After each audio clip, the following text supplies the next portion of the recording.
नित्यः निरंतर अज्ञान जनित बंधन को काटकर अपने आनंद स्वरूप में विराजमानता हेतु अत्यंत उत्साह के साथ अपने पग तीव्रता के साथ आगे बढ़ाते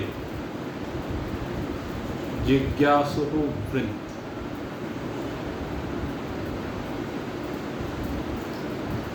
आइए आज विचार सागर ग्रंथ के माध्यम से हम कर्मों के संदर्भ में अपनी चर्चा को आगे बढ़ाते हैं। कल आपके सन्मुख कर्म चर्चा को प्रारंभ किया गया था, क्योंकि जो एक भविकवाद वाले हैं वो कहते हैं ज्ञान से मोक्ष की सिद्धि नहीं, अपितु कर्म से मोक्ष की सिद्धि है। और कहते दो प्रकार के कर्म ये जीव करता है जीवन में।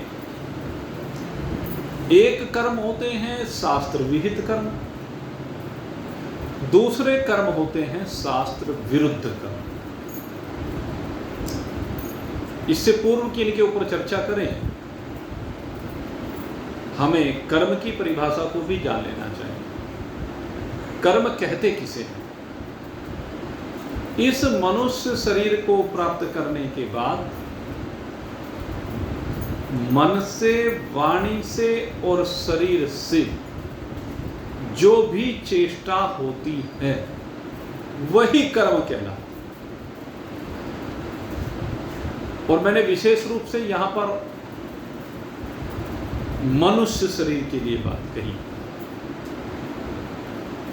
अन्य शरीरों की अगर मैं बात करूं तो अन्य शरीरों में कर्म करना नहीं कहा गया। आप कहेंगे जी जितने भी पशु पक्षी कीट पतंग है कर्म तो वो भी करते हैं, नहीं। शास्त्र कहता है कि वो कर्म नहीं करते, अपितु वो कर्म फल को भोगते हैं। वो जब चुग्गा लेने के लिए जा रहे हैं, अपने भोजन का प्रबंध करने के लिए जा रहे हैं, संसार के विषय भोगों में डूबे हैं, निद्रा भय से संयुक्त हैं, तो वो उनका कर्म नहीं है, अपितु वो उनके पूर्व किए गए कर्मों के फल का भोग है।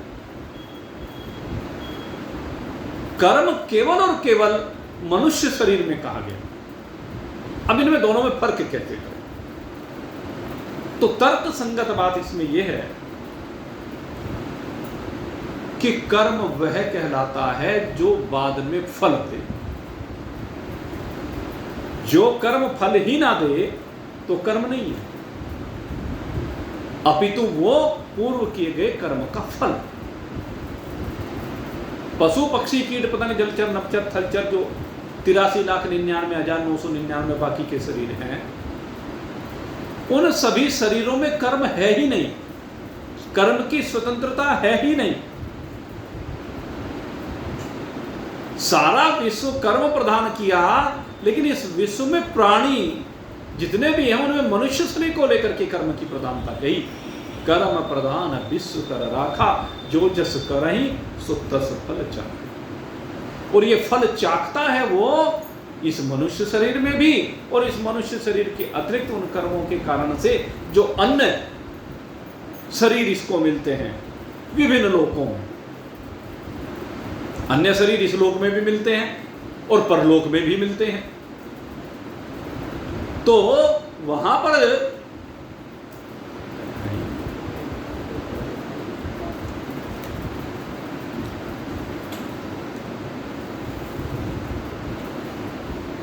अन्य शरीर इस लोक में भी मिल रहे हैं और परलोक में भी मिल रहे हैं। दोनों लोकों में अन्य शरीर मिलते हैं, लेकिन वो इस लोक में मनुष्य शरीर में किए गए कर्मों के फल स्वरूप मिल रहे हैं और वहां उनका भोग मात्र है। इसलिए कहा गया कि वो कर्म की प्रधानता उनमें नहीं है। इसलिए केवल मनुष्य शरीर ऐसा शरीर है जहां कर्म किया जाता है, और मनुष्य के द्वारा प्रत्येक जो चेष्टा होती है वो कर्म कहलाती है। मन की चेष्टा हो, तन की चेष्टा हो और वाणी की चेष्टा हो। अब इन चेष्टाओं के परिणाम स्वरूप कहते हैं 2 प्रकार के कर्म होते हैं। एक होते हैं जिनका विधान शास्त्र ने किया, विभिन्न शास्त्रों की संरचना करते हुए, विभिन्न शास्त्रों का उपदेश देते हुए भगवान ने महान पुरुषों को जो उपदेश दिए हैं, और फिर महान पुरुषों ने उन उपदेशों को हमारे सन्मुख जिस भी रूप में रखा है, वो सब शास्त्र। उनमें जो कर्मों का विधान किया गया मनुष्य के लिए, जो उन कर्मों को करता है वो शास्त्र विहित कर्म करता है, और जो उनके विरुद्ध करता है, जो उनके विरुद्ध करता है, उसे शास्त्र विरुद्ध कर्म कहा जाता है। उनको निषिद्ध कर्म कहा जाता है। निषिद्ध है तो निषिद्ध, लेकिन फिर भी व्यक्ति कर रहा है। और इन निषिद्ध कर्मों की जो गति है,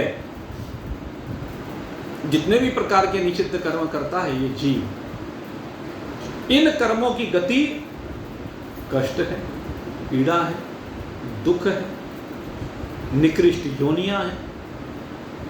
ये सब इन निषिद्ध कर्मों के कारण से प्राप्त होने वाली गतियां हैं।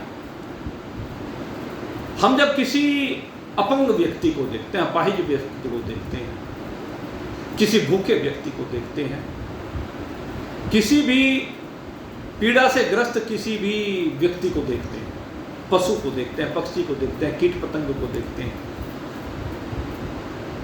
तो उसे देखने के बाद हमारे मन में उसके प्रति एक दया का भाव उत्पन्न होता है।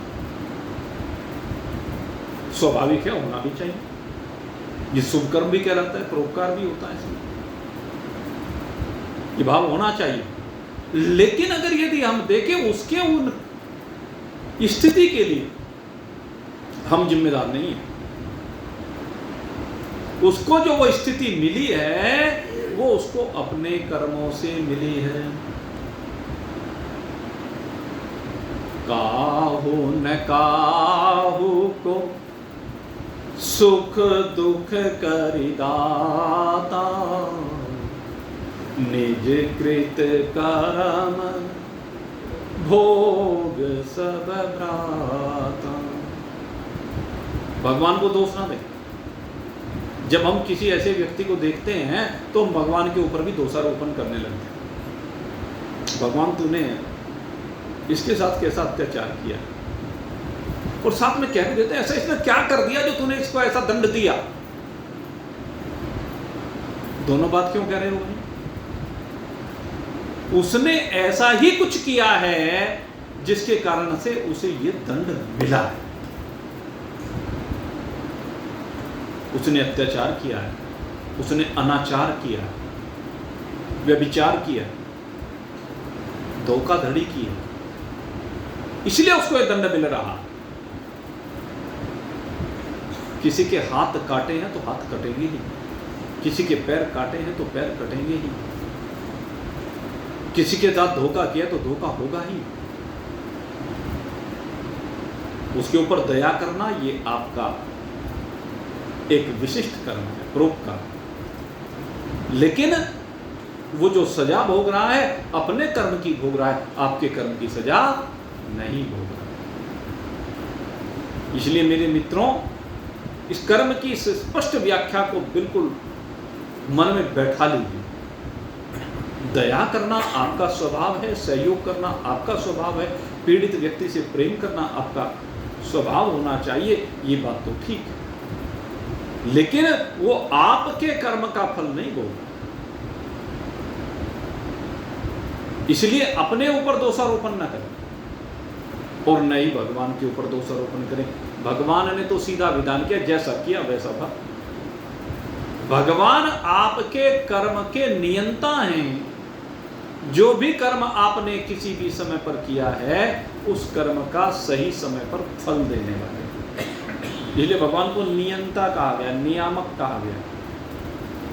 न कम फल देते हैं न ज्यादा फल देते हैं, उतना ही देते हैं। और अब आता हूं मैं विचार सागर के विषय पर। ये जो कर्म हैं निषिद्ध, कहते हैं भाई इनसे तो पूरी तरह से हाथ जोड़ो। पूर्व के ही भुगतते भुगतते परेशान हो रहे हैं, कम से कम आगे के लिए तैयार तो मत करो। आगे तो ऐसा मत करो।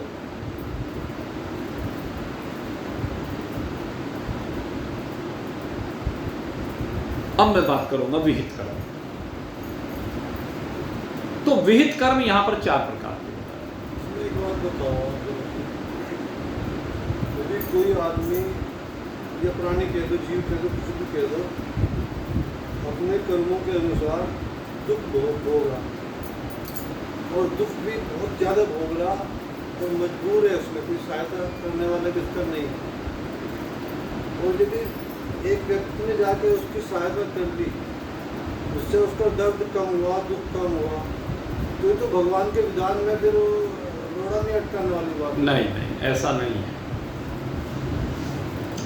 जहां एक और वो अपने कर्म का भोग रहा है, भगवान ने हर परिस्थिति में उस भोग भोगने वाले के लिए भी अन्न जल वस्त्र आदि का प्रबंध कर रखा है, और वो आपके माध्यम से करा रहा, वो करा आपके माध्यम से रहा। एक बार की एक घटना आई, एक गरीब व्यक्ति था और गरीब व्यक्ति को बेटी का विवाह करना था, तय कर दिया, और घर में कुछ है नहीं, बारात आने वाली है, कहाँ से करूं, क्या करूं, कैसे करूं। बहुत विचार किया, कोई रास्ता नजर नहीं आया, और रात में जाकर के मंदिर में भगवान के सामने जाके रोने लगा। भगवान, बारात आने वाली है, कुछ है नहीं, कैसे लड़की के हाथ पीले होंगे, बेइज्जती होगी, सब कुछ होगा। वो रो रहा है, बस किसी तरह तू 20,000 रुपये का प्रबंध करा दे, 20,000 रुपये मिल जाए तो सब ये हो जाएगा, वो हो जाएगा। इतने में क्या है, एक सेठ है। अब वो सेठ को भी, सेठ तो है लेकिन कहीं से तकादा आ गया, रुपया है नहीं, 20 लाख रुपया किसी का देना है, अगर ना दिया गया समय पर तो इज्जत उतर जाएगी। सेठ परेशान है, रात को नींद नहीं आ रही है, घर से बाहर निकला, निकलते निकलते निकलते मंदिर में पहुंच गया, और मंदिर में भगवान के सामने जाकर के दुखड़ा रोना चाहता है। अब जब दुखड़ा रोना चाहता है तो वहां जाकर के देखा, वहां तो पहले ही कोई दुखड़ा रो रहा है। और क्या दुखड़ा रो रहा है? 20,000 का। अब उसका दुखड़ा 20,000 का है उसका, तो वो अपना 20 लाख का रोना चाहता है। अब वो रो रहा है, अब सेठ भी रोना चाहता है, लेकिन शर्म लिहाज की वजह से क्या करे, उसने जेब में से 20,000 रुपये निकाले और 20,000 निकाल करके उसे दिए। कहने लगे, ले तू तो 20,000 लेके चलता बन, मैं अपना 20 लाख का टुकड़ा रो दूं, अब तुम मेरे को मौका दे। तो भाई भगवान का विधान कुछ इस तरह का, उसके हाथ से ही उसको सहयोग कराना था, उस लड़की का विवाह कराना था, उसका कर्जा उसके ऊपर चाहिए था। ये सब कर्ज को देने के लिए ही आप चाहते हैं। आप यहां से अपना घर भरतपुर गए, आपका प्रोग्राम था क्या? आपका कोई प्रोग्राम नहीं था, भगवान आपको वहां स्वयं ले गया। और शायद हमें कुछ ऐसा भी नहीं लगता कि भाई हमें कोई कुछ विशेष अलग से जाना बहुत जरूरी था। वहाँ देखने के बाद, पहले तो लगा जरूरी था इसलिए गए, लेकिन वहाँ देखने के बाद ऐसा नहीं लगा। तो क्या वो भरतपुर का भोग लिखा हुआ था, वहाँ के कुछ अंजल के ऊपर हमारा नाम लिखा हुआ था। मथुरा के बारे में हमने सोचा क्या कि द्वारिकाधीश के दर्शन करके आएंगे जन्मभूमि, अभी तो कहीं जाने के बारे में सोच भी नहीं रहे थे। लेकिन जब हम गए देखा, अरे मथुरा में को जा रहे हैं।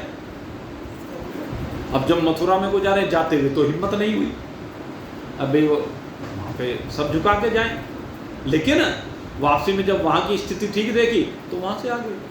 तो ये क्या है? ये कर्म का फल है, वर्तमान कर्म नहीं है, ये कर्म का फल हुआ, कर्म का भोग हुआ। तो ये सब विधान परमात्मा ने कर रखा है, लेना देना तो है ना। उस असहाय व्यक्ति का भी तो कुछ कर्ज हो सकता है हमारे ऊपर, उस कर्ज को देने के लिए जा रहे हो, ये भी तो संभव है। या हमारे मन में प्रेम का भाव बना और हमने सहयोग किया, ये भी नया कर्म भी हो सकता है। लेकिन जो भगवान की व्यवस्था, उसमें ये हस्तक्षेप नहीं। शास्त्र विहित कर्म के द्वारा अगर यदि आप किसी की सहायता कर रहे हैं तो वो हस्तक्षेप नहीं है उसकी व्यवस्था। हम ये सोचें कि हम हस्तक्षेप कर रहे हैं, भगवान तो उसे दंड दे रहा है और हम उस दंड को हल्का कर रहे हैं, नहीं, ये हस्तक्षेप नहीं है। अगर यदि ये बार बार इस तरह से कर्म नहीं होंगे तो संसार चलेगा नहीं, कर्म समाप्त हो जाएंगे। जब कर्म समाप्त हो जाएंगे तो फल समाप्त हो जाएंगे। और वेदांत तो चाहता यही है कि तू अपने कर्मों को जीत ले, कर्मों को जीते जाने से फल को जीत लेगा। लेकिन ये कर्म ऐसे जीते नहीं जाते हैं, वासनाओं को जीतना होता है, कामनाओं को जीतना होता है, कामना के जीते जाने से कर्म को जीता जाता है। तो खैर, अब विहित कर्मों की बात चल रही थी। विहित कर्मों में सबसे पहला कर्म कहा कि प्रायश्चित। कहते कई बार व्यक्ति से जाने अनजाने पाप कर्म हो जाते, तो जब जाने अनजाने में पाप कर्म हुआ और आपको मालूम हो गया, एक तो ये आपको मालूम नहीं हुआ, एक ही आपको मालूम हो गए। जैसे आप रास्ते में चले जा रहे हैं, आपके पैर के नीचे आकर के चींटी मकोड़ा इत्यादि न जाने क्या क्या मर गए। अब यहाँ मच्छर घूम रहे हैं, हाथ ऐसे किया और मच्छर मर गए, क्या करें? ये तो अनजाने में हो गया ना। तो प्रायश्चित कर्म का हमारे यहाँ प्रावधान किया गया है, जाने हुए कर्म के लिए भी प्रायश्चित और अनजाने के लिए भी प्रायश्चित। एक दो बातें कल आपको बताई थी कि अगर यदि कोई पाप कर्म हो जाए तो उनका कैसे प्रायश्चित करना चाहिए। दो घटनाएं हमने पढ़ी हैं जिनमें पाप के प्रायश्चित की बात आती है, और पाप का प्रायश्चित किस तरह से होता है। एक घटना आती है जिस समय श्री सूत जी पुराणों की कथा कर रहे थे, व्यासपीठ पर बैठे हुए थे, सोनक आदि ऋषि उनकी शरण में बैठे हुए थे। तो उसी समय बलराम जी तीर्थ यात्रा पर निकले हुए थे, और तीर्थ यात्रा पर निकले वो भी ये समझ लीजिए नैमिषारण्य में पहुंच गए। वो घटना मेरे याद नहीं नैमिषारण्य की है या प्रयाग की है या अन्यत्र जहां की भी है। तो नैमिषारण्य की उस भूमि पर जब सूत जी कथा कर रहे थे और सोनक आदि 88,000 ऋषि उनकी शरण में बैठे हुए थे, तो उन्होंने देखा अरे सूत पुत्र होकर के और व्यास गद्दी पर बैठा हुआ है, और ये ब्राह्मण लोग होकर के सोनक आदि, ये तो सारे ब्राह्मण हैं, ये नीचे बैठे हुए हैं, नीचे बैठ करके ये कथा सुन रहे हैं। तो उनको बड़ा क्रोध आया, और वहीं पर सूत जी ने वो बलराम जी ने सूत जी का वध कर दिया व्यासपीठ पे बैठे। अब जैसे ही उन्होंने उनका वध किया, सोनक आदि ऋषि आए आए करने लगे। धिक्कारने लगे बलराम जी को, कहने लगे आप तो शास्त्रज्ञ हैं, भगवान शेष के अवतार हैं, आपने ऐसा पाप कर्म क्यों किया? आपने तो बहुत बड़ा पाप कर्म कर दिया कि ये सूत पुत्र है और सूत होकर के ये व्यास गद्दी पर बैठ करके कथा कर रहा है। तब शौनक आदि ऋषियों ने कहा ये भगवान वेदव्यास जी के परम प्रिय शिष्य हैं, भगवान वेदव्यास जी ने ज्ञान प्राप्त किया है। सूत जाति में उत्पन्न होने के कारण, वैसे सूत कोई जाति भी नहीं है, मैं आपको बताऊं, सूत जाति नहीं होती, आपको बताएं। सूत का मतलब है वर्ण संकर संतान। सूत जो होता है वो वर्ण संकर संतान को कहा जाता है सूत। सूत कोई जाति नहीं है। वैसे तो जो रथ हाँकने का काम किया करते थे उनको भी सूत कहा करते थे। उनमें ही वो जो था अधिरथ था ना उसका, उसको सूत कहते थे। वो रथ चलाया करता था धृतराष्ट्र का, और उसी ने वो कर्ण का पालन पोषण किया था। उसका पुत्र होने के कारण से कर्ण को भी सूत पुत्र कहने लगे।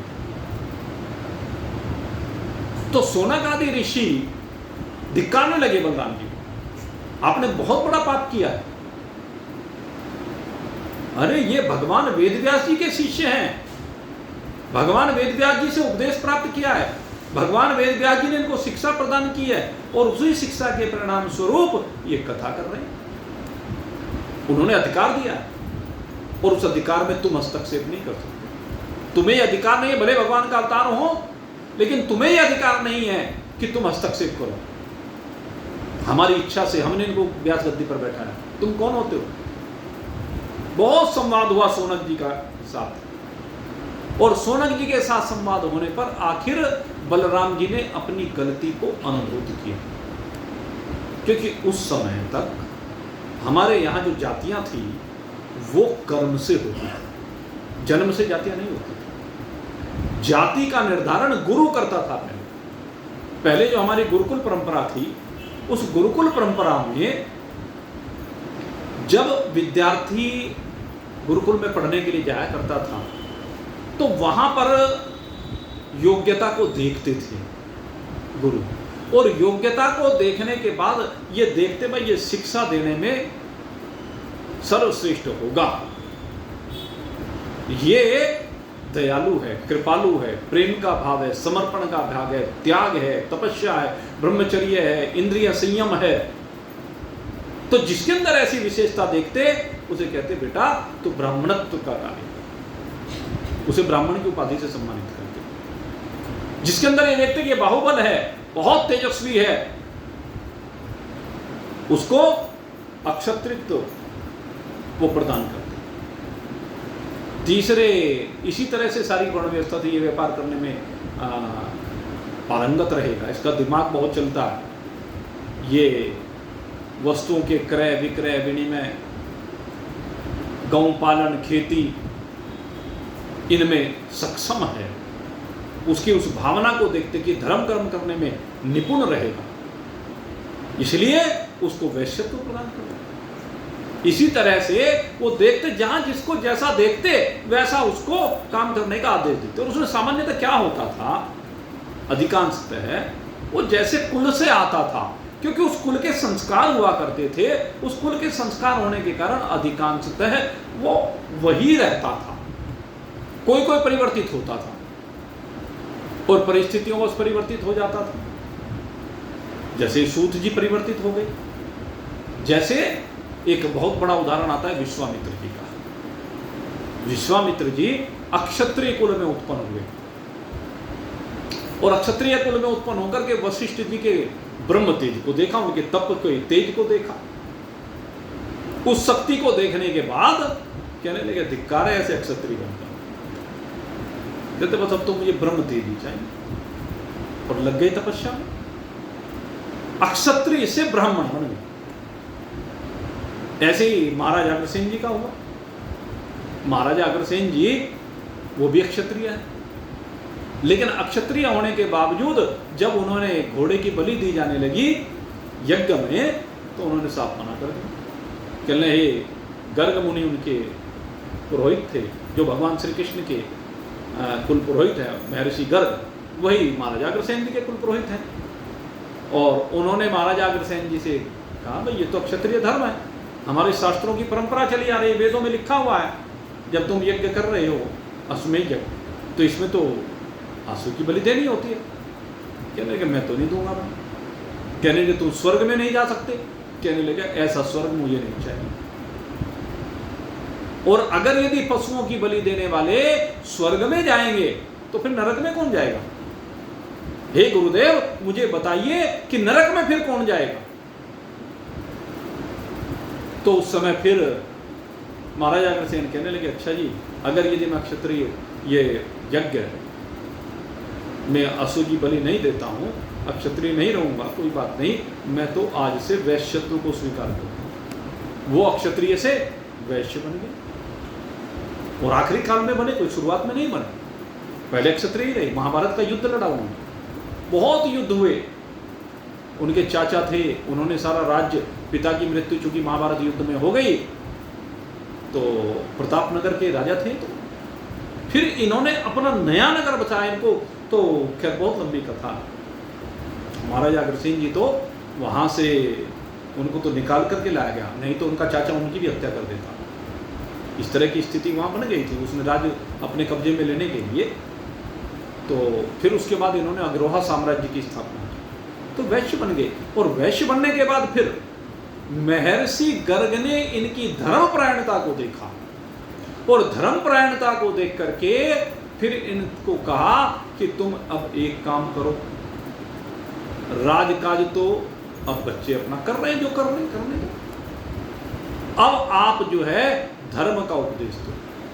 अब तुम अपने राज्य के गांव गांव में जाओ और गांव गांव में जाकर के भगवान की महिमा का गुणानुवाद करो। और उसके बाद महाराजा अग्रसेन जी ने जीवन पर्यंत कथाओं का काम शुरू किया। उसके बाद वो अपने राज्य में जहाँ जहाँ भी हर गांव में जाकर के धर्म के कार्य करते, मंदिर बनवाते, भंडारे चलवाते और कथा करते, ये तीनों काम किए। तो ये जो सिस्टम है पहले भिन्न था। अब खैर सूत जी को मार दिया बलराम जी ने, अब धिक्कारने लगे। बलराम जी को गलती का एहसास हुआ, कहने लगे मैं क्या करूं भाई, मेरे से पाप तो हो गया, गलती मेरे से हो गई। कहने लगे अब गलती का प्रायश्चित करो। गलती अगर भगवान से भी हुई है तो भगवान को भी कहा कि प्रायश्चित करो। कहने लगे क्या प्रायश्चित करूं मेरे? कहने लगे आप तो भगवान का अवतार है, आप इस शास्त्र की मर्यादा को देख लीजिए और अपने लिए प्रायश्चित का विधान कर लीजिए। कहने लगे नहीं फिर भी आप बताओ, आप ब्राह्मण लोग हैं, आप मुझे बताइए क्या प्रायश्चित करना चाहिए। तो कहने लगे एक तो प्रायश्चित आपको ये करना है कि इस धरा के सारे तीर्थों की यात्रा करनी है, हर तीर्थ पर जाना है, वहां स्नान करना है, सत्संग करना है, सब तीर्थों पर जा जा करके आपको अपने पाप का प्रायश्चित करना पड़ेगा। एक प्रायश्चित तो सूत जी के हत्या का बलराम जी से ये कराया। दूसरे कहने लगे इनको जीवित करो। कहने लगे भाई इसको तो मैं जीवित नहीं कर सकता, पर कोई बात नहीं, बेटा जो होता है वो पिता की ही आत्मा होता है, बेटा पिता की आत्मा होता है, इसलिए मैं इसके बेटे को वही ज्ञान प्रदान कर देता हूं जो भगवान वेद व्यास ने इसके पिता को प्रदान किया, वो ज्ञान इसको प्रदान कर देता हूं और मैं अपने हाथ से इसको व्यासपीठ पर अभिषिक्त करता हूं। तो उन्होंने रोमहर्षण के पुत्र उग्रश्रवा, ये उग्रश्रवा नाम के इनके बेटे हैं, उनको व्यास गद्दी पर स्वयं भगवान बलराम जी ने बैठाया, उनको सारा ज्ञान प्रदान किया। भाई भगवान तो सब कुछ करने में समर्थ है, कर्तुम अकर्तुम अन्यथा कर्तुम सर्व समर्थ है ईश्वर है। रोमहर्षण जी तो भगवान वेदव्यास के शिष्य रहे, बड़ी मेहनत की, तब जाकर के पुराणों का ज्ञान प्राप्त किया।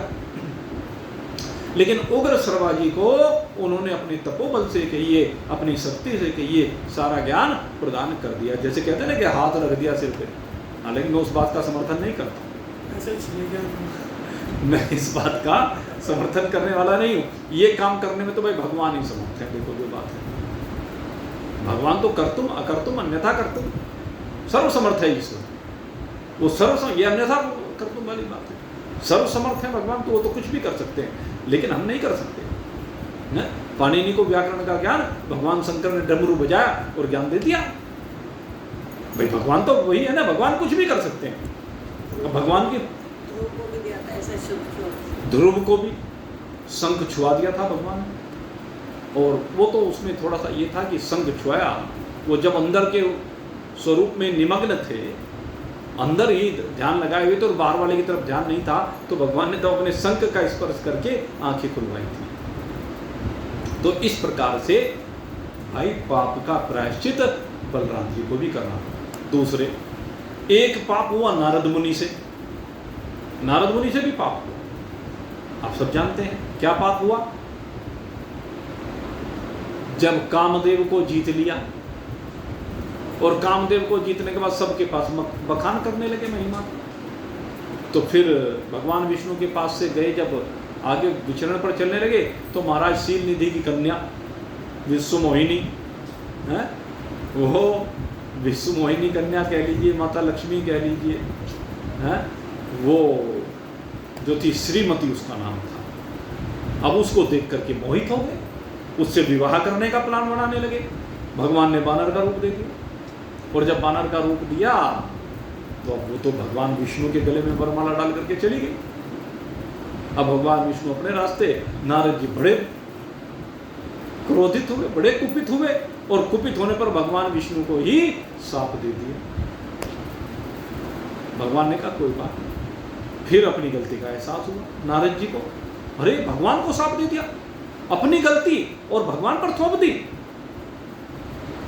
भगवान ने आंख खोलने के लिए एक स्वप्न का लोक बनाया था, तो उस स्वप्न के लोक में नारद को श्रीमती पर मोहित किया था। जो कहता था ना मैंने कामदेव को जीत लिया, कहने लगे ये सब मेरी माया है। अब वो नारद जी को बड़ा पश्चाताप, कहने लगे तुमने तो बड़ा पाप किया, भगवान को शाप दे दिया, भगवान का भक्त होकर के हर समय भगवान नाम का गुणानुवाद करने वाला। भगवान से कहा प्रभु अब कैसे प्रायश्चित होगा। तो वहां पर आता है कि नारद जी को कहा भगवान श्री हरि नारायण ने कि तुम जाओ और शंकर भगवान के सतनाम का पाठ करो, इस सतनाम का पाठ करने से तुम पाप से मुक्त हो जाओ। तो उनको भी पाप से मुक्ति के लिए पाठ करना प्रायश्चित है। ऐसे बहुत घटनाएं आती हैं, जैसे अश्वमेध यज्ञ भगवान श्री राम ने भी किया। क्यों किया? उसमें एक कहावत है कि भले ही रावण राक्षस था, दुष्ट था, सीता जी का अपहरण करके गया था, लेकिन वो एक ब्राह्मण भी था। हमारे यहाँ ब्रह्म हत्या का पाप सबसे बड़ा पाप माना गया। अगर यदि कोई ब्राह्मण की हत्या करता है, ब्राह्मण के द्रव्य का अपहरण करता है, वो सबसे बड़ा पाप माना गया। गो हत्या के समान इस पाप को माना गया। गो हत्या का पाप और ब्रह्म हत्या का पाप बिल्कुल बराबर माने। तो भगवान श्री राम ने भी उस पाप की निवृत्ति के लिए, यद्यपि उन्होंने राक्षस को मारा, रावण राक्षस है, ब्राह्मण कुल में भले जन्म लिया, पहले ब्राह्मणत्व के लक्षण भी थे, लेकिन बाद में वो ब्राह्मण नहीं रहा, राक्षस हो गई, उसकी प्रकृति आसुरी हो गई, उसने सारे पाप कर्म किए। धरती पर जो भी पाप कहा जा सकता था वो सब रावण ने किए। बताओ किए कि नहीं किए? हम ये कहते हैं कि चलो भगवान श्री राम के दिखावे के लिए किया जी उसने सीता जी का हरण, चलो वहाँ तो हम मान लें, लेकिन जो अन्य पाप किए उसने वो ब्राह्मण के कर्म तो नहीं है। आपने देखा ऋषियों की हड्डियों का पहाड़ बन गया, वो उसके साथी क्या करते? ऋषियों को खा जाते। तो ये कौन सा कर्म है? उसने न जाने कितनी नारियों के सतीत्व को हरण किया, ये कौन सा कर्म है? ये ब्राह्मण के कर्म है क्या? एक रसूल के कर्म है, राक्षस के कर्म। उसने जो एक कर्म किए हैं ये राक्षस के कर्म किए हैं, लेकिन उस सब के बावजूद भी फिर भी भगवान ने उसे ब्रह्म हत्या मानते हुए उस ब्रह्म हत्या के निवारण के लिए अश्वमेध यज्ञ किया। तो हमारे यहाँ पापों का प्रायश्चित करना, तो ये प्रायश्चित व्यक्ति को जरूर करना चाहिए। और इन प्रायश्चित में क्या करें? विशेष रूप से कहते हैं एक विशेष प्रकार का प्रायश्चित होता है, एक सामान्य प्रायश्चित होता है। विशेष प्रायश्चित कौन सा होता है? अब बात है विशेष प्रायश्चित। विशेष प्रायश्चित माने जो पाप आप जानते हैं, जिस पाप की आपको जानकारी होगी कि मैंने ये पाप किया है, तो उसके लिए शास्त्र ने विधान किया, तो उसका आपने प्रायश्चित कर लिया, इसको कहते हैं विशेष प्रायश्चित। लेकिन एक ऐसी चीज है जो पाप आपको पता ही नहीं कि आपने किए कि नहीं किए, ये भी तो है ना। जिन पापों से आप अनभिज्ञ हैं, आपको पता ही नहीं आपने पाप कर रखा कि नहीं कर रखा है, लेकिन पाप तो मैंने जैसे बताया कि पैर के नीचे आकर के चींटी मर गई, मच्छर मर गया, मकोड़ा मर गया, किसी को अपशब्द कहे गए, पाप तो बहुत तरह के हो सकते हैं। और एक बात चलो, अब पिछले जन्म में भी तो है, पिछले जन्मों में जो हमने बहुत से पाप किए हुए हैं उनके बारे में भी हमें नहीं पता, तो शास्त्र कहता है कि आप उनके भी प्रायश्चित कीजिए। और उनके प्रायश्चित के रूप में हमारे यहाँ विशेष रूप से, जैसे गंगा जी का स्नान कहा, आप गंगा का स्नान करें, उससे पापों का प्रायश्चित होता है।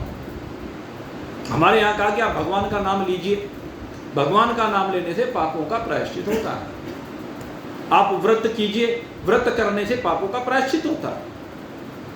और भी हमारे यहाँ बहुत कर्म के, जहाँ दान है, जहां भी आवश्यकता हो शुभ कर्म कीजिए, उससे पापों का प्रायश्चित होता है।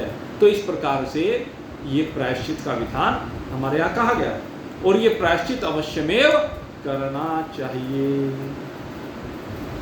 जिसने भी पाप किया है, अनभिज्ञता में या भाई जानकारी में, दोनों स्थितियों में, तो पहला कर्म है प्रायश्चित कर्म। जो भी निषिद्ध कर्म हो गया है, उस निषिद्ध कर्म के लिए प्रायश्चित कीजिए। और अगर यदि कहना ना करें, अब ये भी तो बात है, ना करें तो भाई फिर दंड भोगो, फिर तो दंड भोगना पड़ेगा ना। अगर प्रायश्चित नहीं करते हो तो दंड भोगना ही पड़ेगा। किसी का धन का हरण किया है, अगर आप ब्याज सहित उसका वापस नहीं दिया तो भाई फिर तो आपको झेलना ही पड़ेगा। वो किसी न किसी रूप में ऐसे आएगा फिर कि बस फिर रोने के अलावा कुछ नहीं रहता, रोने के अलावा कुछ नहीं रहता। और ये जो पाप है ना, विभिन्न जो कर्म हैं, जैसे राजा से बहुत पाप होते हैं। राजा आजकल तो जानबूझ के पाप करते हैं, पहले तो अनभिज्ञता में होते थे। अब राजा जो कर लेता है, मान लीजिए कर का एक नियम बना दिया, भाई टैक्स ले रहा है, जो भी नियम बनाए। अब वो जो नियम बनाए राजा ने, पहली तो बात ये नियम उचित है कि अनुचित है, पहला विषय तो ये है। राजा ने जो टैक्स पॉलिसी बनाई है वो उचित है कि अनुचित है, शास्त्र की आज्ञा के अनुसार है कि नहीं है, पहला विषय। दूसरे जो कर उसने लिया, उसका उपयोग क्या किया, वो उचित है कि नहीं। राजा की दृष्टि में सारी प्रजा एक जैसी है कि नहीं है, चिंतन करने का विषय। राजा जो कर लेता है, उस लिए गए कर से गरीबों की सहायता करे, गरीबों की, ये ध्यान रखने की बात है। उस कर के द्वारा राजा गरीबों की सहायता करे, ये ठीक है। उस कर के द्वारा जनता के लिए वो काम करे जिनकी उसको आवश्यकता है। विद्युत की आवश्यकता है, शिक्षा की आवश्यकता है, चिकित्सा की आवश्यकता है, सड़कों की आवश्यकता इत्यादि। जगह जगह हर जगह पर अलग अलग चीज़ों की आवश्यकता है, तो उनकी व्यवस्था करे, राजा का काम है। लेकिन राजा का ये काम नहीं कि किसी एक से लूटे और दूसरे को लुटा दे, ये राजा का काम नहीं। कुछ राजा ऐसा काम करते हैं, एक जगह से लूटते हैं, वो टैक्स के नाम पे कहो, उसे परेशान करके कहो, दंड के रूप में कहो।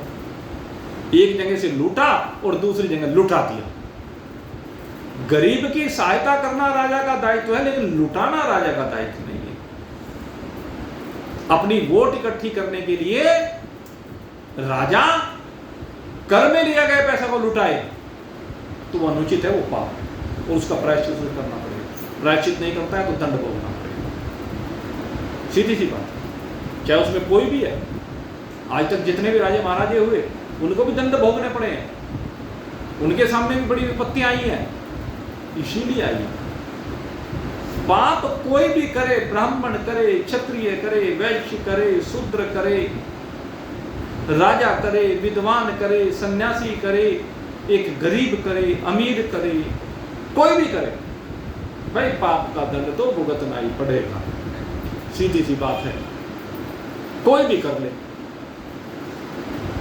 इसलिए अगर हो गया है तो प्रायश्चित कर लें, सीधी। तो अब प्रायश्चित वाली बात तो हो गई पूरी तरह के लिए। अब 3 कर्म और है। एक प्रायश्चित कर्म हुआ, अब दूसरा जो कर्म है उसको कहते हैं काम्य कर्म। काम्य कर्म, काम्य कर्म माने आपके पास किसी वस्तु का अभाव है, आपके जीवन में किसी चीज का अभाव है, और जिस चीज का अभाव है आप उसकी पूर्ति करना चाहते हैं, और उसकी पूर्ति करने के लिए शास्त्र ने विधान किया है। क्या विधान किया है? बात यह है ना, क्या विधान किया है? महाराजा दशरथ के आप पुत्र नहीं है, तो विधान कर दिया पुत्र कामिष्टि यज्ञ करो। ये क्या हुआ? ये एक काम्य कर्म हुआ। किसी राजा के राज्य में अकाल पड़ गया, बरसात नहीं हो रही है, अब तो साधन हो गए, ट्यूबवेल वगैरह हो गए, तो इसलिए धरती से पानी निकाल करके काम चला रहे हैं।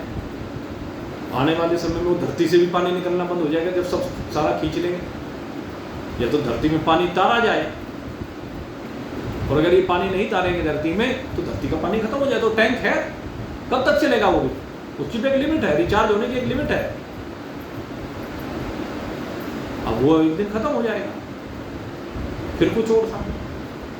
यद्यपि उसका उपाय अभी करना चाहिए और सख्ती से सरकार को नियम लागू करना चाहिए कि जो बरसात का पानी है उसे धरती के अंदर तारा जाए।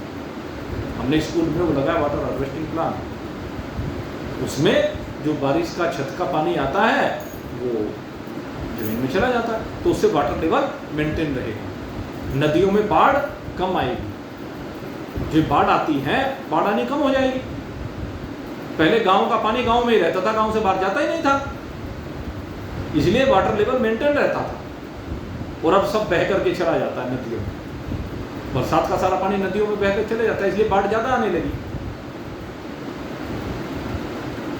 तो ये राजा उपाय करेंगे। अगर सूखा पड़ रहा है तो यज्ञ करें, यज्ञ का विधान किया है। तो ये काम्य कर्म कहलाता है। पुत्र नहीं है, उसके लिए धन नहीं है, किसी के पास धन नहीं है, अभाव है धन का, तो शास्त्र ने विधान किया भाई धन का जिसके पास अभाव है वो क्या करे? कहते श्री सूक्त का पाठ करे, लक्ष्मी सूक्त का पाठ करे, पुरुष सूक्त का पाठ करे, तो उससे लक्ष्मी जी प्रसन्न होंगी, नारायण के साथ आएगी, फिर स्थिर रूप से घर में निवास करेगी। शरीर में रोग हो गया, और रोग होने पर क्या करेंगे? कहते महामृत्युंजय मंत्र करें। महामृत्युंजय जो मंत्र है, संपुट लगाकर करें, उसकी ताकत और बढ़ जाती है किसी भी मंत्र की। तो महामृत्युंजय मंत्र करें, उससे रोग की निवृत्ति होती है। औषधि अपनी जगह काम करेगी, वो अपनी जगह काम करेगी। ये शास्त्र का विधान है। ऐसे ही और भी बहुत सी चीजें हैं जिनकी हम कामना करते हैं, इच्छा करते हैं, और उन कामनाओं की पूर्ति के लिए तरह तरह के जब पंडितों के पास जाते हैं, तांत्रिकों के पास जाते हैं, तो तरह तरह के दान बताते हैं। फलानी चीज का दान करते हैं, निर्मल बाबा बैठा हो, कल तूने मूंग की दाल खाई थी फलानी जगह पर, कहते जो ऐसे बहुत बाबे हो गए। जाओ ये जाके कर देना, कुत्ते को रोटी खिला दो, चलो शुभ कर्म है।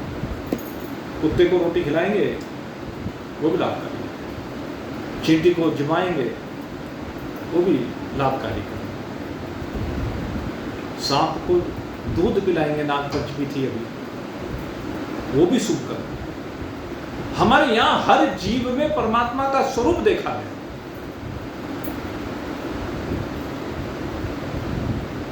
सब में परमात्मा बसा है। तो ये जो भी इच्छा रख करके कर्म किए जाते हैं, दान करें, पुण्य करें, व्रत करें, उपासना करें, वो सब काम में कर्म कहलाते हैं, सकाम कर्म करें। इन कर्मों से आपको स्वर्ग की भी प्राप्ति हो सकती है। जो व्यक्ति खूब दान देता है, जहां भी आवश्यकता होती है वहीं दान देता है, यज्ञ करता है, उसको स्वर्ग की प्राप्ति है। और स्वर्ग में जाकर के भाई प्रलोभन दिए गए स्वर्ग के, कहते जो चाहते हो वही मिलेगा, जितना चाहते हो उतना ही मिलेगा, किसी चीज की कमी वहां नहीं होगी, न धन की न यौवन की है, क्योंकि युवावस्था रहती है सदा, वहां पर बूढ़ा नहीं होता, न वहां बालक है न बूढ़ा है, वहां तो जवान ही जवान है। चाहे वो अप्सरा हो चाहे वो देवता हो, सब जवान रहते हैं सदा। 1-1 लाख साल की उम्र हो गई, लेकिन 1 लाख साल की उम्र के बाद भी जवान ही बने हुए हैं। तो वो सदा जवान रहते हैं। इंद्र सदा जवान रहता है, क्योंकि पूरे मनवंतर रहता है, एक मनवंतर, और एक मनवंतर में 71 चतुर्युगी निकल जाती है। 71 चतुर्युगी का एक मनवंतर होता है। और 74 ये जो चतुर्युगी है 71, एक चतुर्युगी में कितने साल होते हैं, हिसाब लगा के देखो, 43 लाख और 20,000, 43 लाख 20,000 साल की एक चतुर्युगी है। और ऐसी ऐसी 71 चतुर्युगी, अब गुणा करते रहो। इतनी लंबी आयु होती है इंद्र की, मनु महाराज की, देवताओं की, जो मुख्य देवता, इतनी इतनी लंबी आयु तक रहते हैं और बूढ़े नहीं होते, सदा जवान रहते। लेकिन कौन बनता है इंद्र? जिसने वो रखा है, बहुत पुण्य कर्म कर रखा है, अंधाधुंध दान कर रखा है। जितना दान करोगे उतना ही ज्यादा बढ़ के मिलेगा। विधान है दान का। धरती में 100 दाने बोते हो, 100 के कितने मिलते हैं? 100 दानों के लाखों दाने मिलते हैं। ऐसे 100 रुपए दान करोगे तो लाखों मिलेंगे। वो आता है ना वो गाना, एक वो भिखारी बनकर के वो गाना गाया करता था, बहुत पहले हमने सुना, एक फिल्म में आता था।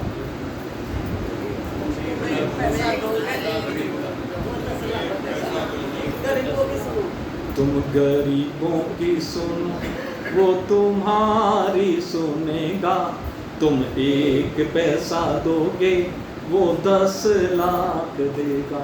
1 लाख क्या, मैंने 10 कह दिया, 10 ही है। अब 1 पैसे के बदले में 10 लाख, तो ये विधान है, कभी तो कहा गया, और मिलता है। इंद्र ऐसे ही बनता है। जी हमने तो 1 लाख रुपया दिया एक जगह पर दान में, बहुत बढ़िया बात है। 1 लाख को 10 लाख से गुना कर लो, 1 लाख को 10 लाख से गुना कर लो, 10,000 करोड़ हो जाएंगे। 1 लाख का दान 10,000 करोड़ देने वाला है, और है, ये मत सोचना कि नहीं है। ये शास्त्र की भाषा है। शास्त्र जो कहता है सही कहता है, लेकिन मैं किसी को भी काम में कर्म करने के लिए नहीं कहता हूं। हमारा वेदांत नहीं कहता काम में कर्म करने के लिए, दान करने के लिए कहता हूं, लेकिन काम में कर्म के लिए नहीं कहता हूं, सकाम कर्म के लिए नहीं कहता हूं। ये हाथ दे और इसको पता न लगने दो। जब निजी स्तर पर दान दिया जाता है तो ये विधान है शास्त्र का, इस हाथ का दिया हुआ दान इस हाथ को पता नहीं लगना चाहिए। अगर यदि पता चल गया प्रचार हो गया उस दान का तो उसका फल घटता चला जाता है, क्योंकि यहाँ प्रसिद्धि के रूप में मिल जाता है उसका फल। प्रसिद्धि होती है ना कि फलाने ने इतना दान दिया, प्रसिद्धि हो गई, शोर मच गया, फलाने ने इतना किया, तो वो यही घटना शुरू हो गया। इसलिए बहुत लोग कहते हैं अजी गुप्त दान, गुप्त दान देना चाहिए। गुप्त यही है। एक जगह पर एक मंदिर बन रहा था, और जब मंदिर बन रहा था उसमें भाई पैसा तो लगता है जब मंदिर बनता है। तो एक सेठ जी ने देखा कि मंदिर बन रहा है। मंदिर बनते बनते एक दिन वो वहां पहुंच गए। वहां पहुंचे तो देखा काम कुछ रुका हुआ है। तो वहां उन्होंने उन लोगों से बातचीत की, भाई मंदिर बना रहे हैं और काम तो रुका हुआ है। कहने लगी पैसा आता रहता है, बनता रहता है, आता रहता है, बनता रहता है। मंदिर का काम तो ऐसा ही होता है, धीरे धीरे होता है। अब जिसने 1 रुपया मंदिर में नहीं दिया वो 100 बार पूछेगा जी मंदिर में क्या चल रहा है, क्यों नहीं बना जी, मंदिर में क्या चल रहा है, क्यों नहीं चल रहा। या जिसने 1000-2000 रुपये दे दिए वो पूछेगा अजी क्या चल रहा, क्यों नहीं बन रहा, क्या कमी है। उसे ये नहीं पता तेरे 1000 रुपये तूने दिए हैं, ये ठीक है, तेरा सहयोग है, बहुत बढ़िया है, लेकिन मंदिर तो भाई 2 करोड़ रुपये बन रहा। अब 2 करोड़ रुपये मंदिर बन रहा, अब 2 करोड़ की व्यवस्था करनी है। अब सेठ ने देखा कि मंदिर पैसे के अभाव में रुका हुआ है, कुछ नहीं कहा किसी से, किसी को एक शब्द नहीं कहा, और फिर मौका देखने लगा, उधर से निकलता बढ़ता। एक दिन देखा बिल्कुल सुनसान, बारिश हो रही थी, कोई नहीं था। जब वहां कोई नहीं था, वहां एक दान पात्र रखा हुआ था, चुपचाप गया और एक पोटली जाकर के उसमें डाल दी। अब जो मंदिर की प्रबंध समिति थी जो देख रेख कर रही थी, अगले दिन वो लोग गए और रोज का विधान था, भाई देखो कुछ दान पात्र में कुछ आया है क्या, फलाने मजदूर का पैसा दिया जाएगा, मिस्त्री का दिया जाएगा, फलाने रोड़ी वाले का, बजटपुर वाले का, सीमेंट वाले का, जहाँ से आएगा भाई दिया जाएगा। तो इसलिए रोज देखते थे, और आज देखा तो आंख खुली की खुली रह गई, क्योंकि पोटली में इतना धन था कि किसी से अब मांगने की आवश्यकता नहीं रह गई थी। अरे कौन देकर गया इतना रुपया, 50 लाख रुपया किसने दिया। अब वो उसके मुंह की तरफ देखे, वो उसके मुंह की तरफ देखे, मंदिर बन गया, लेकिन किसी को पता नहीं चला। लेकिन पता चला तो किसको चला, वो परमात्मा को। उसने देखा, और सब जितने समिति के सदस्य थे वो गुणानुवाद कर रहे हैं, भाई कोई आया और दे के चला गया, आया और दे के चला गया, देखो ये है दान। तो ऐसे भी हमारे यहाँ लोग हैं, उसको कहते हैं निष्काम। ये निष्कामता है, ये निष्काम शुभ कर्म है। तो काम्य कर्म और निष्काम कर्म दोनों में अंतर है। हमें निष्काम कर्म की ओर बढ़ना चाहिए, क्योंकि निष्काम कर्म से ही अंतःकरण पवित्र होता है। और इन कार्यों में अपने आप ही आगे बढ़ करके करने चाहिए, अपने आप बढ़ करके आगे बढ़ते जाए। ये नहीं कि किसी के कहने से होगा, नहीं, जब अच्छा कर्म दिख रहा है तो अपने आप कर दीजिए। अब लाला जी को वहां पर अच्छा लगा, अपना घर भरतपुर में गए और अपना जाकर के अपना रसीद कटवाए चुपचाप। तो ये क्या है, किसी ने कहा थोड़ा ना इनको, मैंने नहीं कहा, और तो कौन कहता वहां पर, मैंने इनको नहीं कहा, अपने आप इनके मन में भाव बना, वहां दिया है जो भी इनकी श्रद्धा बनी। तो ये निष्काम है। तो निष्कामता अपने अंदर होनी चाहिए। निष्कामता से आपका अंतःकरण पवित्र होता है।